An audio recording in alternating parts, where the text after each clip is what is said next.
সুপ্রিয় দর্শক, আমি অ্যাস্ট্রোলজার কেসি পাল। আমার আজকের আয়োজন বিবাহে বাধা, বিবাহ হচ্ছে না কেন, হাত কি বলে এবং করণীয় কি।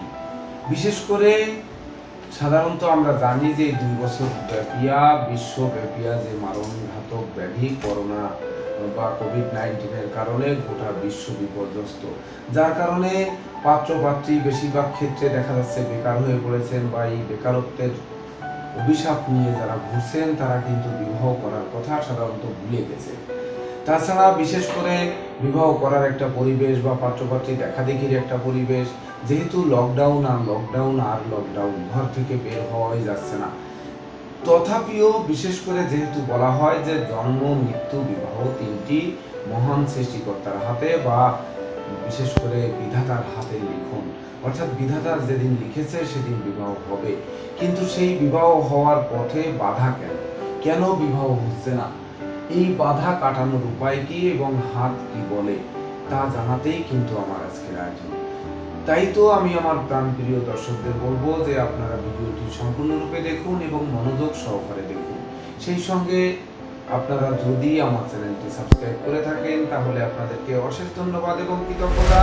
আর যদি না করে থাকেন তাহলে চ্যানেলটি সাবস্ক্রাইব করুন এবং পাশের বেল আইকনটি প্রেস করে আমাদের সঙ্গে থাকুন নিত্য নতুন ভিডিওর নোটিফিকেশন সবার আগে পাওয়ার জন্য।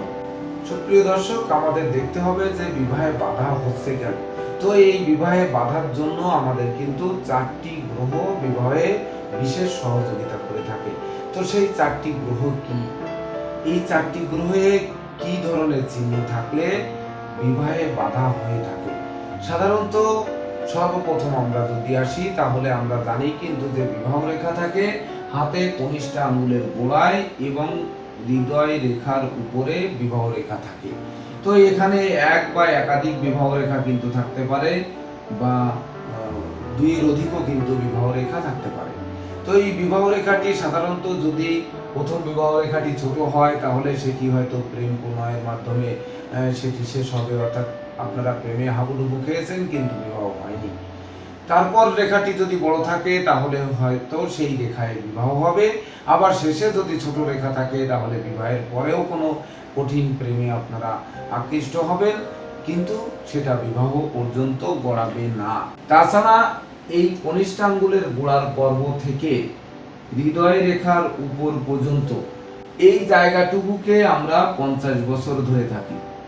তো এই 50 বছরের মাঝখান থেকে যদি বিবাহ রেখা ওঠে তাহলে আমরা ধরে নিব 25 বছরে বিবাহ হবে। যদি তার উপরের অংশে হয়ে থাকে, উপরের অংশের মাঝ অংশে, তাহলে ধরে নেব 37 বছরের মধ্যে বিবাহ হবে।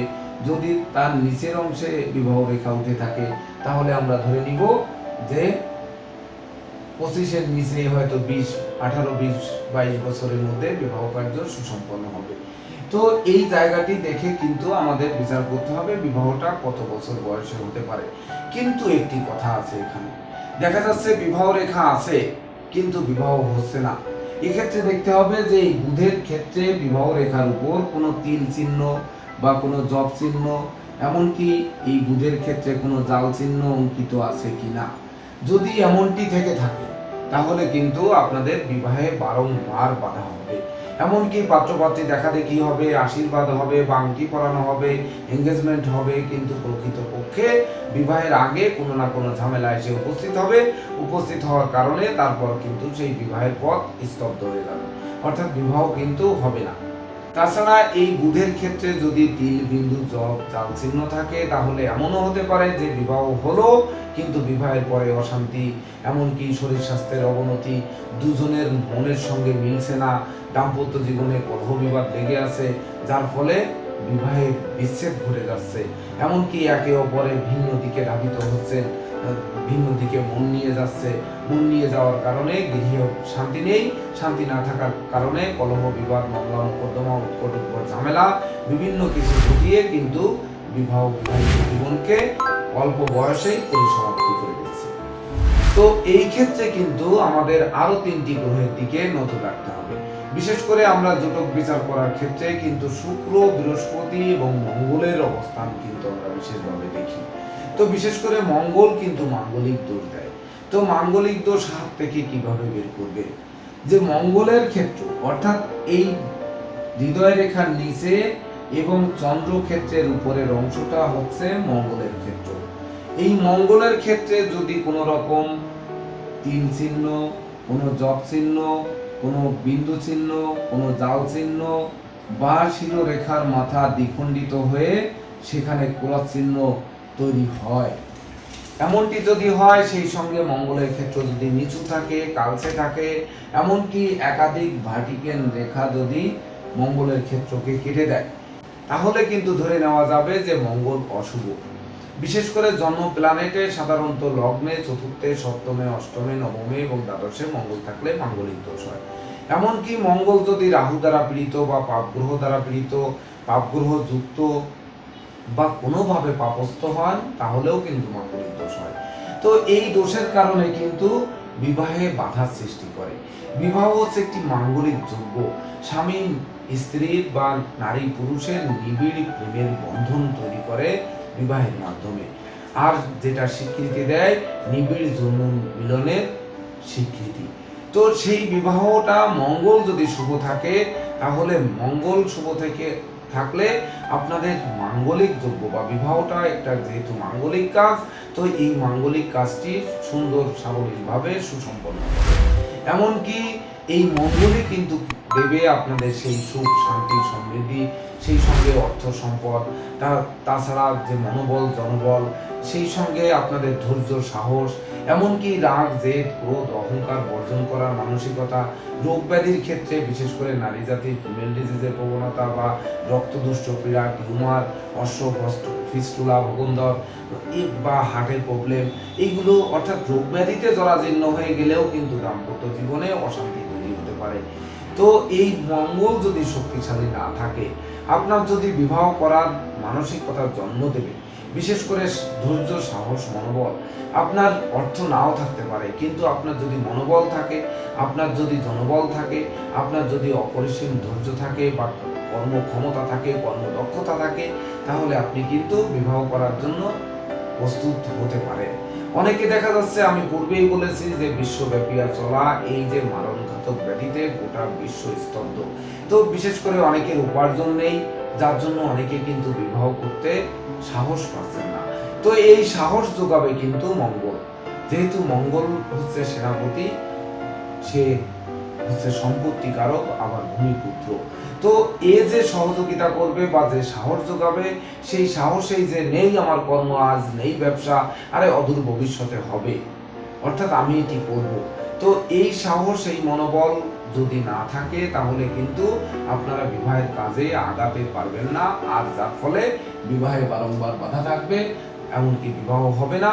তারপরে হচ্ছে আপনাদের দেখা যাচ্ছে পিতামাতা দুশ্চিন্তায় ভুগবেন, অভিভাবকরা দুশ্চিন্তায় ভুগবেন যে ছেলে বড় বয়স্ক হয়ে যাচ্ছে, মেয়ের বয়স পার হয়ে যাচ্ছে, সুপাত্র করতে পারছি না, বা ভালো একটা পাত্রী ছেলের জন্য আনতে পারছি না, জোগাড় করতে পারছি না।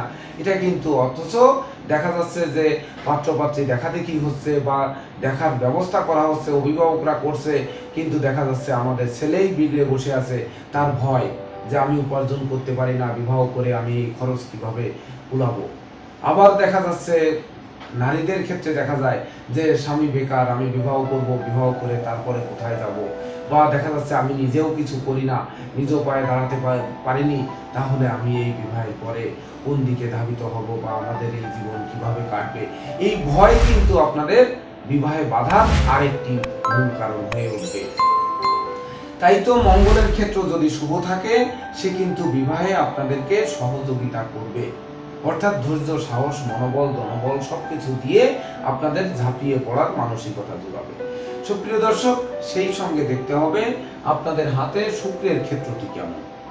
শুক্রের ক্ষেত্র বলতে এই বৃদ্ধাঙ্গুলের গোড়ায় এই বৃহৎ পর্বটি কিন্তু শুক্রের ক্ষেত্র। এই শুক্রের ক্ষেত্রে যদি বিশেষ করে শুক্রের ক্ষেত্রটি সুডল থাকে, মসৃণ থাকে, উজ্জ্বল থাকে, কোনো রকম কাটাকাটি, ক্রস, তিল, জাল চিহ্ন বর্জিত থাকে, বিশেষ করে যদি তিল চিহ্ন, জপ চিহ্ন, জাল চিহ্ন, এগুলো সবই কিন্তু অশুভ চিহ্ন, সেই সঙ্গে ক্রস চিহ্ন, এই সব যদি থাকে, তাহলে শুক্রকে অশুভ ধরে নেওয়া যাবে। আর শুক্র যদি অশুভ থাকে তাহলে কিন্তু বিশেষ করে প্রেম, প্রীতি, সম্ভোগ, গতিশক্তি এই সকল কিছু কিন্তু লোপ পাবে।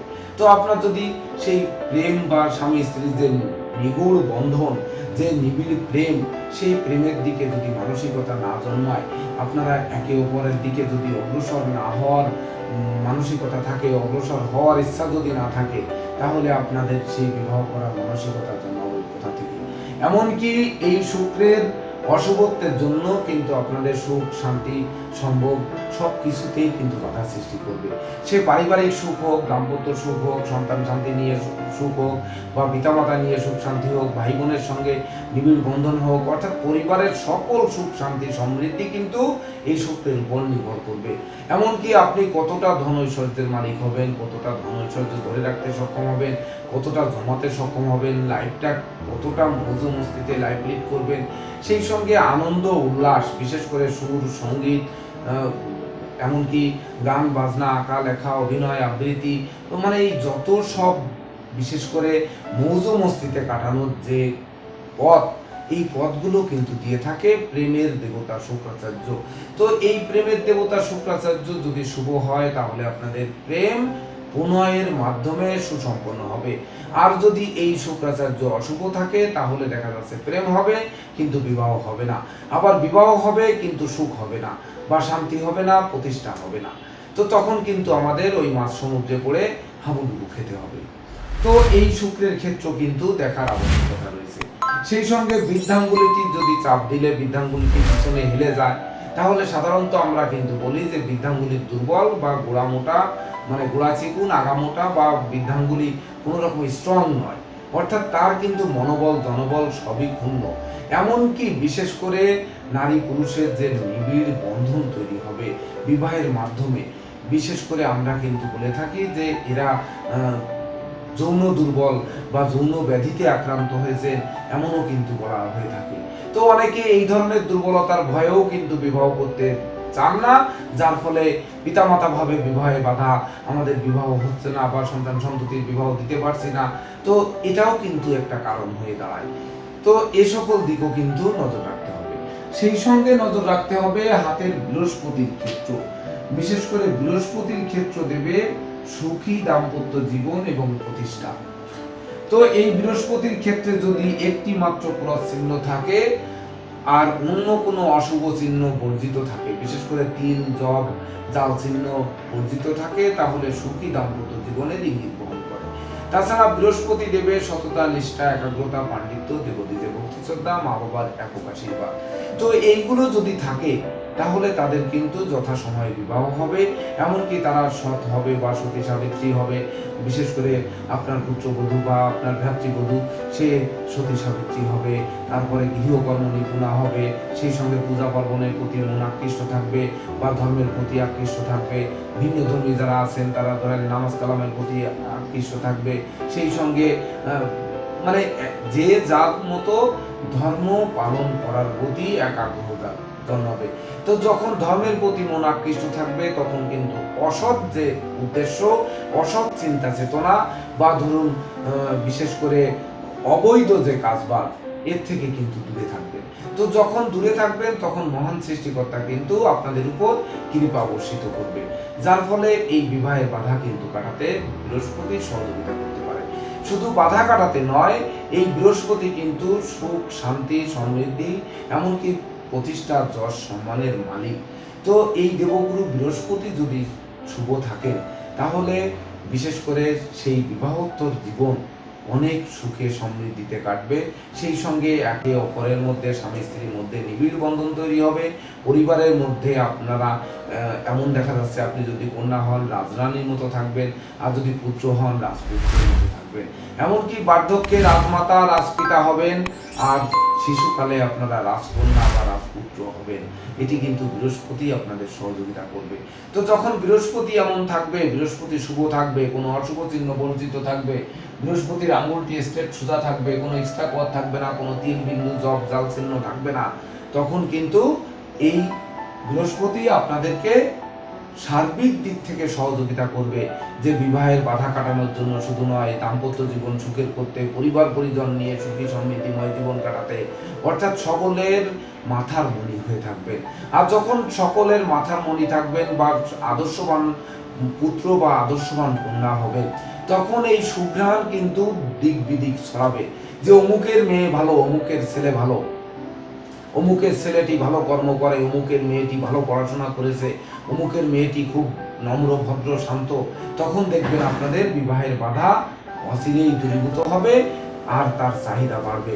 আমরা কিন্তু একটু ভালো একটি সুঘ্রাণযুক্ত ফুল, যেমন একটি গোলাপ ফুল ফুটে আছে, ঘ্রাণ ছড়াচ্ছে, আমরা কিন্তু রাস্তা দিয়ে হেঁটে যাওয়ার সময় ওই ফুলটি তুলে আনি। তো যখন একটি সুন্দরী পাত্রী দেখব বা সুন্দর একটি পাত্র দেখব এবং তার রূপে গুণে সকল দিকে যখন আমরা শ্রেষ্ঠ দেখব বা সেরা দেখব, তখন কিন্তু তার জন্য তার বিপরীত লিঙ্গের চাহিদা কিন্তু দিন দিন বাড়বে, বই কি কোনো ক্রমেই কমবে না। তো যখন বারবার বাড়বে বা একাধিক পাত্রপাত্রী যখন একে অপরের দিকে ঝুঁকবে, তার মধ্য দিয়ে একটি বেছে নিয়ে কিন্তু আপনাদের বিবাহ কার্য সুসম্পন্ন হবে। এমনকি বিবাহের পর আপনারা সেই সুন্দর মৌজ মস্তিতে লাইফ লিড করবেন। তো দর্শকবৃন্দ, এক্ষেত্রে যদি তারপরেও ধরুন বৃহস্পতির ক্ষেত্রে অশুভ চিহ্ন রয়ে গেছে, হয়তো তিল চিহ্ন রয়েছে, জপ চিহ্ন রয়েছে বা জাল চিহ্ন হতেই পারে, তো এমনটি যদি থাকে তাহলে কিন্তু বৃহস্পতির ক্ষেত্রে অশুভ থাকবে। তো বিবাহে বাধার মূল কারণ কিন্তু বৃহস্পতি, শুক্র, মঙ্গল এবং বুধ, এই চারটি ক্ষেত্র। তো এই চারটি গ্রহের প্রতিকার কিন্তু একসঙ্গে পরিধান করা যায় না। যেমন বৃহস্পতি আর শুক্র, আমি অনেক ক্ষেত্রে বলেছি যে বৃহস্পতির কোকরাজ আর শুক্রের ডায়মন্ড একসঙ্গে পরা যাবে না, এরা গুরুচণ্ডালী দোষ তৈরি করে। তো এই দুটি পরিধান করলে কিন্তু একে অপরের ক্ষতি করবে। তো এই দুটি গ্রহ মিলে প্রতিকার হবে আমাদের হয় সাদা পোকরাজ অথবা ইউরো ডায়মন্ড। এই দুটি যে কোনো একটিকে বেছে নিতে হবে আপনাকে। দুটিকে বেছে নেওয়া কোনো ক্রমেই সমীচীন হবে না, তাহলে সেই বিবাহে বাধা আরও কিন্তু বাধার কারণ হবে, আরও অশান্তি তৈরি হবে, এমনকি প্রেমে বিচ্ছেদ ঘটবে, রাগ জেদ ক্রোধ জন্মাবে, ভিন্ন পথে বারবনিতা বেশ্যা সংসর্গ এইসব দিকে নিয়ে যাবে, চরিত্র হনন ঘটাবে, নেশা মধ্য জুয়ায় আকৃষ্ট করবে, ধন সম্পদ দিন দিন লোপ পাবে, বাচালতা বধিরতা অপব্যয় নিন্দা এগুলো দিন দিন আসতে থাকবে। তখন কিন্তু জীবন মাছ সমুদ্রে পড়ে হাবুডুবু খাবে। তো এক্ষেত্রে আমাদের যে কোনো একটি প্রতিকার বেছে নিতে হবে। তো যে কোনো একটি আমরা নিয়েই আমাদের সামর্থ্য অনুযায়ী হয় ইয়েলো ডায়মন্ড নিব অথবা শ্বেত পোকরাজ নিব। সেই সঙ্গে বুধের পান্না আর মঙ্গলের রক্ত প্রবাল, এই দুটি রত্ন ধারণ করতে হবে যদি অশুভ থেকে থাকে। আর অশুভ না থাকলে পরিধান করার প্রয়োজন নেই। দেখবেন যে সকল পাত্রপাত্রীদের বিবাহ হচ্ছে না, তাদের অতি দ্রুত বিবাহ কার্য সুসম্পন্ন হবে। সুপ্রিয় দর্শক, এখানে আপনারা বলতে পারেন যে আমাদের সামর্থ্য নেই, যে আমি তো প্রথমেই বলেছি যে বিশ্বব্যাপী কোভিড-19-এর 2 বছর লকডাউন আর লকডাউনে আয় উপার্জনের পথ স্তব্ধ, অনেকেই চাকরি ব্যবসা হারিয়ে বেকারত্বের অভিশাপ নিয়ে খুব দুর্বিষহ জীবনযাপন করছেন। তার মধ্যে যারা রত্নপাথর কিনতে অসমর্থ হবেন, তাদের জন্য বামুনহাটির মূল এবং গ্রামবাসকের মূল আর বিদ্যুদারকের মূল আর অনন্ত মূল, এই চারটি মূল তুলে এনে পুরুষেরা ডান বাহুতে, নারীরা বাম বাহুতে ধারণ করবেন। এছাড়া যে সকল পাত্র পাত্রীর বিবাহ হচ্ছে না, বিশেষ করে যে কোনো পূর্ণাতিথি বলতে পঞ্চমী, দশমী বা পূর্ণিমা তিথিতে, পঞ্চমী, দশমী বা পূর্ণিমা তিথিতে আপনারা রাত্র দ্বিপ্রহরে কোনো শশা গাছে, আমরা যে শশা আমরা খাই, এই শশা গাছের কোনো শিকড় আপনারা গোড়ার থেকে মাটি খুঁড়ে শিকড়টাকে জাগ্রত করুন। দেখবেন শিকড় লম্বা সুতার মতো শিকড় হবে। ওই শিকড়টাকে তুলে ওই পাত্র বা পাত্রীর নাম নিয়ে আপনারা যে শশা গাছটি আছে গোড়ার থেকে শিকড় মাটি খুঁড়ে বের করে এই গাছের সঙ্গে গিট দিয়ে রাখুন। পাত্র পাত্রীর নাম স্মরণ করে 3 বার নাম স্মরণ করে আপনারা গিট দিয়ে রাখুন। এটা একটু করে দেখতে পারেন যে আপনারা হয়তো 3 মাসের মধ্যে শুভ ফল পাবেন। তবে এটি কিন্তু অবশ্যই পূর্ণাতিথি শুক্লপক্ষের হতে হবে, পঞ্চমী, দশমী অথবা পূর্ণিমার দিন রাত্র দ্বিপ্রহরে। দ্বিপ্রহর বলতে হচ্ছে রাত 9টা থেকে 12টার মধ্যে এই কাজটি আপনারা করবেন। তো এটি করে দেখুন, আশা রাখি আপনাদের কাঙ্ক্ষিত স্বপ্ন পূর্ণ হবে। তো দর্শকবৃন্দ, এই ছিল আমার আজকের আয়োজন।